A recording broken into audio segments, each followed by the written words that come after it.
Hello viewers, welcome back on my YouTube channel Bliss Edu Learning by Nisha. आज मैं बहुत खुश हूँ। आप सभी के साथ अपना केवीएस का 2 साल का एक्सपीरियंस शेयर करने जा रही हूँ।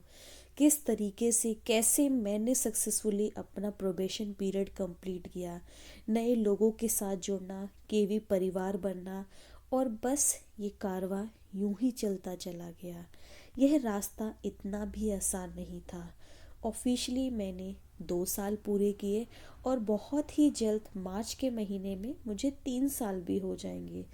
तो ये बहुत खुशी का मौका था मेरे लिए, तो मैंने सोचा कि क्यों ना ये खुशी मैं आप सबके साथ भी शेयर करूं।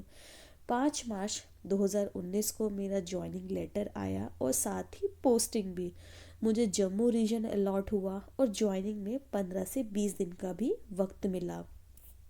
पर उस समय दिमाग में बहुत सारे सवाल उठ रहे थे। कैसा माहौल होगा वहाँ का, लोग कैसे होंगे, अकेले रह के सब कुछ कैसे मैनेज करूँगी, घर की याद आएगी तब क्या करूँगी, खाना कैसे बनेगा। वो सारी चीज़ें मुझे अंदर ही झकझोर रही थी।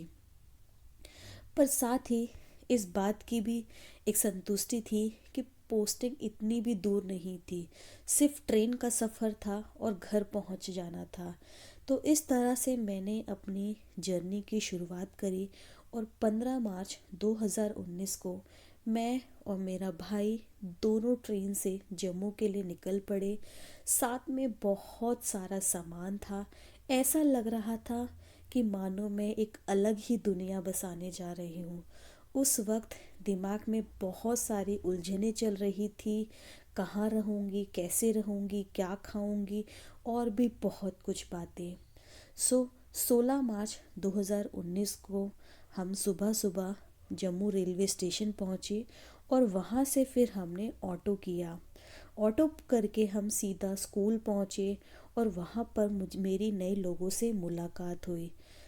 और फिर मैंने अपना डॉक्यूमेंट वेरिफिकेशन कराया और फिर फाइनली 16 मार्च 2019 को मेरी जॉइनिंग हो गई। और इस तरह से मैंने केंद्रीय विद्यालय संगठन को ज्वाइन किया और मैं केवी परिवार का सदस्य बन गई। तो ज्वाइन करने के बाद इस तरह से मेरा दिन बीता। केवी का पहला दिन बहुत अच्छा रहा, बच्चों के साथ अच्छा इंटरेक्शन रहा, स्टाफ के साथ बातचीत हुई तो थोड़ा सा मन हल्का हुआ, लेकिन पहला दिन बहुत ही अच्छा गया। ज्वाइन करने के 1 वीक तक मेरे पास क्वार्टर नहीं था, मुझे क्वार्टर अलॉट नहीं हुआ था। तो 1 वीक तक मुझे मैम के साथ रहना पड़ा। पर उनके साथ रहने से मुझे बहुत ज़्यादा हौसला मिला। उन्होंने मुझे समय समय पर मोटिवेट किया, मुझे बहुत समझाया और एक घर को सेटल करने में, शिफ्ट करने में जो भी मदद थी उन्होंने मेरी बहुत अच्छे से मदद करी। तो 1 वीक बाद जब मुझे क्वार्टर मिला, मैंने अपना सारा सामान शिफ्ट किया। 3 BHK क्वार्टर मुझे अलॉट हुआ था। 3 BHK क्वार्टर अकेले इंसान को मिलना मानो जैसा कि एक अकेलेपन में झकझोर देने से कोई कम नहीं था। इतने बड़े कमरे घर में, इतने बड़े कमरों में अकेले रहना मानो जैसे वो सन्नाटा मुझे काट रहा था।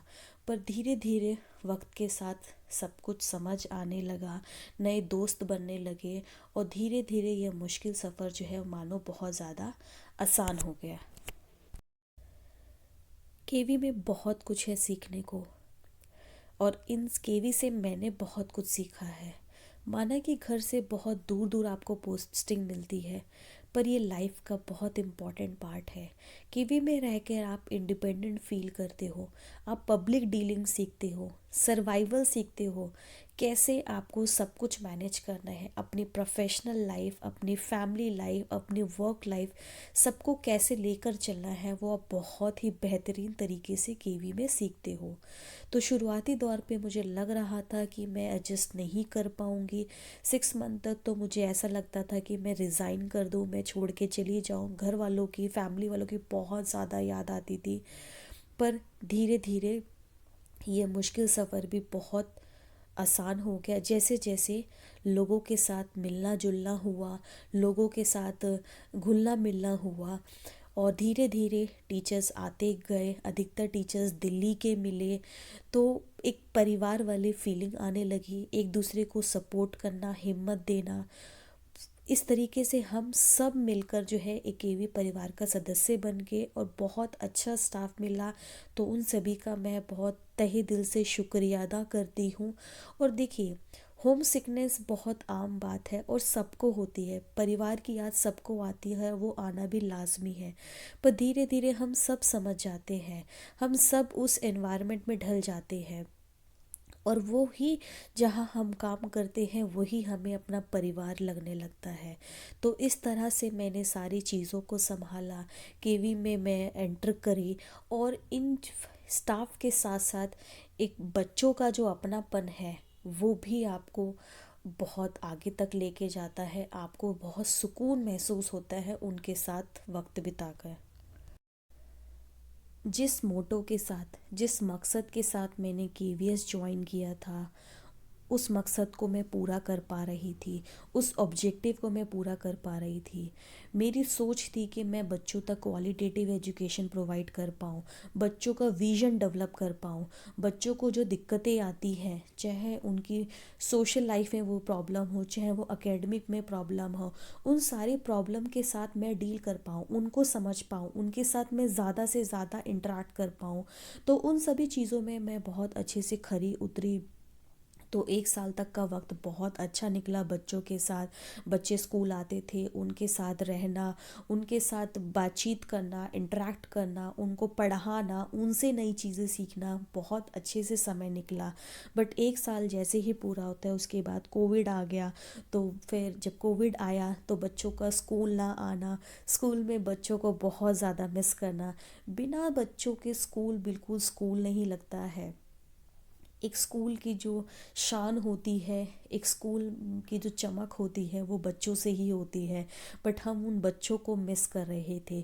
तो लेकिन कहीं ना कहीं बच्चों की पढ़ाई सफ़र ना करे, बच्चों का नुकसान ना हो, तो इसीलिए हमने सभी टीचर्स ने अपने आप में योग्यता, जो हमारे अंदर जिस योग्यता को और ज़्यादा हमने डेवलप किया, टेक्नोलॉजी के साथ हमने अपने आप को अपग्रेड किया और हमने ऑफलाइन से ऑनलाइन क्लासेस की तरह स्विच किया। हाँ, शुरू में शुरुआती दौर में हर काम में दिक्कतें आती हैं, हमें भी बहुत सारी दिक्कतें आई। बट धीरे धीरे धीरे हमने हर चीज़ को समझा और बच्चों के साथ, बच्चों का जो बच्चों को अच्छी शिक्षा दी जाए वो हमने देना शुरू करी। अब जब हम बच्चों के लिए बहुत अच्छा करते हैं, जब आप बच्चों को बेस्ट चीज़ें देना चाहेंगे, अच्छी नॉलेज देंगे, अच्छा उनके साथ इंटरेक्ट करेंगे, तो बच्चे भी आपके रिस्पेक्ट करेंगे, बच्चे आपको उतना ही ज़्यादा प्यार करेंगे। तो उतना ही प्यार मुझे उन स्टूडेंट से भी मिला। तो इन सब से मैं बहुत ज़्यादा खुश थी। साथ ही साथ ये बच्चे जो थे मेरे लिए होम सिकनेस को दूर करने का भी बहुत बड़ा कारण थे। और आप सभी जानते हैं कि मेरे लिए जो सबसे बड़ा स्ट्रेस रिलीवर है वो है मेरी चाय। एक सुबह की चाय और एक शाम की चाय अगर हो जाए तो मेरी सारी थकान, सारा स्ट्रेस जो है वो दूर हो जाता था। तो चाहे वो चाय अकेले हो या साथ मिलकर बैठकर दोस्तों के साथ हो तो और भी मज़ा आ जाता था। तो लेकिन कहीं ना कहीं कोरोना था, लॉकडाउन का वक्त चल रहा था, बच्चों के साथ ऑनलाइन क्लासेस चल रही थी। बट बाकी का वक्त भी घर पे ही बीत रहा था क्योंकि कहीं और जा नहीं सकते थे, हर जगह लॉकडाउन की स्थिति थी, सब कुछ बंद था। तो ऐसे में मैंने सोचा कि क्यों ना जो मेरे अंदर एबिलिटीज़ है, जो मेरे अंदर क्वालिटीज़ है, तो शायद मुझे नहीं पता थी, वो मुझे उस टाइम पे पता लगी कि मैं बहुत अच्छी ड्राइंग कर सकती हूँ। तो जब मुझे ये पता लगा तो मैंने पेंटिंग करना शुरू करी। मैंने wall painting, canvas painting, rangoli, sketch, जो ड्राइंग करते, एवरीथिंग, जो जो मैंने हर चीज़ मैंने ट्राई करी। इससे मेरे अंदर स्किल डेवलप हुई। मेरी और ज़्यादा स्किल जो मुझे आता था उसको मैं और ज़्यादा इन्हांस कर पाए और ज़्यादा इम्प्रूव कर पाए।